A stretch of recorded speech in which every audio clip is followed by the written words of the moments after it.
नबी करीम अलैहिस्सलाम नमाज पढ़ा रहे थे। जोहर की नमाज थी, असर की नमाज थी। सही मुस्लिम में मौजूद है। हजरत अबू हुरैरा फरमाते हैं नमाज पढ़ाते पढ़ाते नबी पाक ने कदम आगे किया। नमाज पढ़ाते पढ़ाते कदम आगे किया और यूं हाथ उठाया, फिर वापस कर लिया।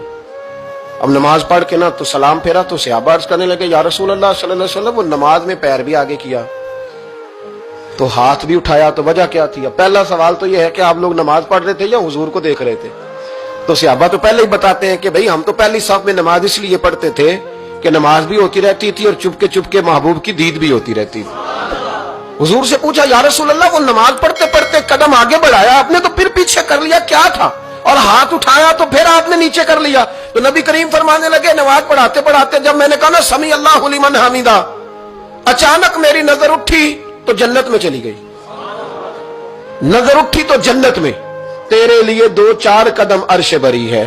तो महबूब फरमाते हैं जब मेरी ऊपर नजर गई ना तो मैंने देखा कि अंगूरों का एक खोशा लटक रहा है जन्नत में। तो मैंने हाथ बढ़ाया कि तोड़ लूं। हुजूर खड़े हैं मस्जिद नबवी में और फरमाते हैं कि मैं यहां खड़े होकर हाथ ऊंचा करूं तो मेरा जन्नत तक पहुंच जाता है। फरमाया मेरा इरादा हुआ कि वो खोशा जन्नत का तोड़ लूं और जरा मैंने पैर आगे बढ़ाया ही था तो मेरे दिल में ख्याल आया कि जन्नत राज है तो राज ही रहनी चाहिए, ये राज खोल गया तो मजा नहीं आएगा।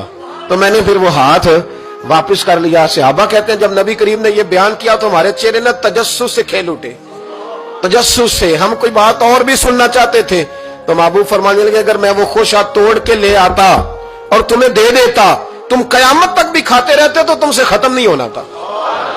ये सही मुस्लिम की हदीस है। ओ भाई, मेरे रसूल करीम के वाक़या में राज पे शिकवा करना, कहना समझ में नहीं आती कैसे गए थे।